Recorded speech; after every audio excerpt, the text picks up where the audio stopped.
Are you passionate about community development, youth development, or a particular cause? Have you been making a difference within your community, your country, or your region, and have been positively impacting the lives of others? If you've answered yes to any of these questions, then maybe it's time for you to start your own nonprofit organization. And I'm here to show you how in this video.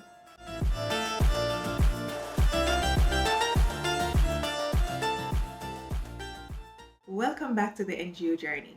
If you're joining me for the very first time, I am Lanisi Rudin, founder of the NGO Journey, where we are all about helping individuals and companies to start, grow, and sustain your own nonprofit organizations and social enterprises. In today's video, I'm going to talk about how to start your own nonprofit organization, and I'm going to share 8 steps to help you get started. So stay tuned. So before I go into the steps, I just want to remind you of what a nonprofit organization is. So different people will call their nonprofit organization different things. Some people will call them NGOs, which stands for non-governmental organizations. Some persons will use the word charity. Some persons will use the word foundations. But at the end of the day, most of them are carrying out the same type of activities. Now, nonprofits, they usually offer services to beneficiaries free of cost, or even if they charge, it's usually like way below market rate, or they may charge persons who can pay and offer the services free to those who can't, or have other persons subsidize or cover the cost of those who can't. Now, the objective of nonprofits are usually to improve a community, to improve the lives of individuals or a group of people, and just to make a difference in society and to create impact. So let's go into the 8 steps to get you started today on your nonprofit organization. Step 1 is to identify your why. Why do you want to start a nonprofit organization? Now, this is very important because this is going to be your motivation. It is going to be the driver, especially when things get, a little bit challenging, right? If you remember your why, or if you know your why, then it will motivate you to continue. So what is your why? Why do you want to start a nonprofit organization? For many persons, it could be that, maybe you see a problem within your community or society that needs to be fixed, and you believe that you can help. Maybe you're at the stage where you have time and resources to help. It could also be that maybe you remembered a time in your life when you experienced certain challenges and you want to contribute by helping other persons who are either going through the same challenge that you experienced, or to prevent them from experiencing what you experienced.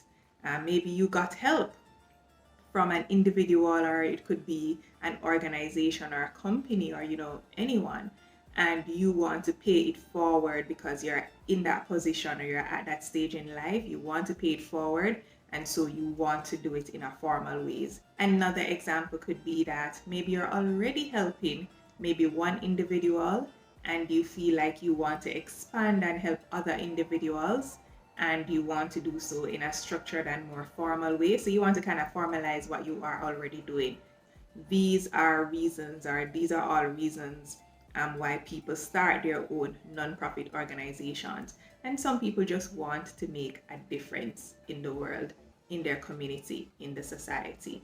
So identify your why, think about it, write it down. Step 2, identify and be very clear about the problem that you are solving. So what problem do you want to solve? What problem do you see around you? What problem do you see in your everyday life? What problem do you see in your community? What problem do you see in the country? What problem do you see in the world, right? And when you identify that problem, you have to do some research. You have to identify the root cause of the problem. You have to talk to the people who are experiencing the problem, because you may sit and think that, oh, but this is a problem, and the person who you think is having a problem isn't having any problem at all. So it's very important that you do your research, talk to people. And an example of a problem could be, maybe you're in a country where you see youth unemployment in your community. You may realize that, oh, the young people, when they leave school, they're not getting any jobs. So there's a high youth unemployment rate in your community and in your country. So what do you want to do? You want to reach out to some of the young people and ask them, are you interested in getting a job? Why can't you get a job? And just figure out, hear the answers, hear their responses, and try to help them. Some of the reasons that contribute to youth unemployment could be that the young person may not have any subjects, they may not have left school with any subjects. Another thing could be that they don't know how to write a cover letter or even a resume. And some of them, they may have a resume or cover letter, but then they keep failing the job interviews because they don't know how to prepare and to do a job interview properly. So here you have the problem of youth unemployment, but the root of it could be these reasons. So this is what you want to identify because it's going to impact how you solve the problem. And this takes us to step 3. So now that you've identified the problem, you also want to go ahead and identify a solution to the problem. You want to develop a plan to implement the solution, and I would recommend that you document it. So the problem of youth unemployment, if you realize after talking with the young people around you that, oh, they don't know how to write a resume or a cover letter, they don't know where to find the jobs, then your solution could be to create a program that actually teaches young people how to write resumes and cover letters and help them to prepare for job interviews. So you could do sessions on mock interviews, right? You could also connect them with companies who are employing young people, or you could connect them with organizations who are taking young people for internships or summer programs so that they can also get that work experience, because that could also be one of the problems. When you identify your solution, it is very important that you document it, write it down. The NGOs that are most successful, the non-profits that are sustainable and that last for years and create impact, are those that have structured programs and activities. So it's very important that you write down your solution and actually document how you are going to implement the solutions that you have identified. You can turn your solutions into program activities, or you can create different projects for them. So it could be a 3-month program, it could be a mentoring program, it could be a career development program, whatever it is. You create the structure, write the duration, formalize it. How often will you meet these young people? Are you meeting every month, once per month? Are you meeting once per week? You decide. The more structured the program is, then the higher the rate or the level of success. Step 4 is to clearly define your beneficiaries or your target group, the people you want to target with your programs and activities. So you cannot reach everybody, all right? So you have to be clear about that. You cannot reach everybody, so you need to define who do you want to reach. Now, if you are going to create a program to decrease youth unemployment, then you may want to target youth. Now, the age range that the Commonwealth uses for youth is between ages 15 and 29. So you can decide, are you going to use that as the core target group for your programs, or do you want to expand it a little bit? Do you want to start from maybe age 12 or 13? Do you want to stop at 29? Or do you want to go beyond 29 to maybe 32? Or do you want to take it lower, maybe stop at 25? It is up to you. You can decide. For my nonprofit organization, when we just started with our mentoring program, we were offering career mentorship and guidance to young people. And our target when we just began was ages 13 to 25 years.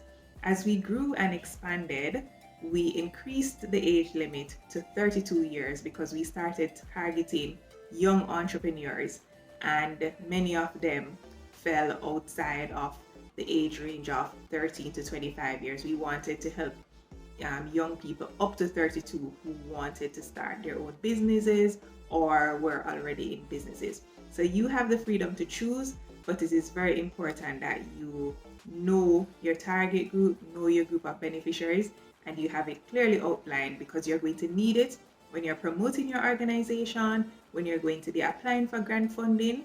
They will always ask you about your target group. So if you need to do additional research, then do that and then define who you want to target. Step 5 is to build a team. So even though it's your idea, especially if you're looking to create big impact. You cannot do it alone, so you're going to need a team.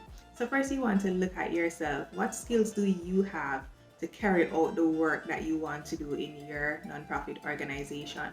Look at your skills and then identify other people with the skills that you don't have that you will need for the NGO. So you may also need to do that, do an audit, or just sit down and think, what skills would you need to solve the problem that you are solving? So start with your friends and family. Look at the people around you. Do they have the skills that you need to solve the problem that you're solving in your nonprofit organization? And invite them to be a part of what you are doing. You can also look at your co-workers and other individuals, who you know who might be interested in this. Now, it's very important when you're choosing your team, do not just choose persons with the skills, but you need to also choose persons who are passionate about the problem that you're solving or passionate about the cause. Because there are people with the skills, they're great, but because they're not passionate, because they're not interested in this, they may not make the time and they may not commit to carrying out the work that you need to be done within your nonprofit organization. So choose persons with the skills and also people who are passionate and want to help you to solve this problem and to create impact within the community or within the society. Now, sometimes you won't find the skills that you need among your family or friends or your colleagues. So sometimes you will have to just put yourself out there, your organization out there, and just recruit persons. So you could develop like a poster or a flyer and advertise the position and the skills that you need for your organization, and just put it out there, put it on social media, and have persons apply. You can interview them, talk with them, ensure that they have the skill, they have the time, and they're passionate about the cause and want to create impact. Now, I have a video on how to select the right team members and attract volunteers for your nonprofit. So if you want more details on how to do that, then you can go ahead and watch that video. Step 6 is to formalize your nonprofit organization by registering it. Now, registration is very important if you want to be taken seriously. So the first thing that you need in order to register, you need a name. So what are you going to call your nonprofit organization, right? So create a name that speaks to who you are and what you are doing, right? And register your nonprofit organization. If you are registering your organization, you're going to need at least 2 people to complete the registration. You will need yourself as a director, and if you don't want to have any other directors, then you're going to need a company secretary, at least for the registration process in Jamaica, right? I know in other jurisdictions it may be different, but you need at least 2 people to register in Jamaica, right? So as I said, when you register, people will take you more seriously. You put yourself in a position to attract funding, whether grant funding or to get sponsorship from corporate companies and so forth. Again, I have a video on the benefits of registering your nonprofit or becoming a charitable organization, getting charitable status. So you can watch that to get more information about why you should register if you're going to go ahead with your nonprofit organization. Step 7 is to identify funding for your programs and your activities. So how are you going to fund the activities that you're going to carry out in your nonprofit organization? Are you going to use money from your pocket? Are you going to ask your family and friends? Are you going to get sponsorship or donations from corporate companies? Or are you going to apply for grant funding? It is very important that you have an idea of how you're going to do it so that you can take the right actions to get the money that you need. Now, it's very important that you understand that you may not need a lot of money to start your activities, because you can use tools such as online. You could start the workshops or the sessions online using Zoom or another free platform, and have the sessions there. Or if you need a location, you can also get in-kind donations. You could partner with a school, a community center, right, or any other locations to use their space for free to host your sessions with the young people that you're working with. So when you're thinking about funding, do not only think about the raw cash, but also consider in-kind donations, because they can help you to get started and to carry out the work that you need to do in your organizations, right? So If you haven't yet watched the video on 5 ways to fund your nonprofit, I talk more about that in terms of how you can actually get funding to start or to grow your organization, and that can be helpful to you. And the final step is step 8, get started. Take action and implement everything that you have written down. You don't need to do all of it at once. Take it one step and one day at a time, but get started. If you don't start, then your nonprofit will only be an idea and it won't become a reality. So that's it for this video. I really hope that this video will help you to start your own nonprofit organization. Thank you so much for watching. Remember, if you're not yet a part of the community, then join the family. I am here to help you to start, grow, and sustain your own nonprofit organization and social enterprise. So subscribe, like, share, and become a part of the family.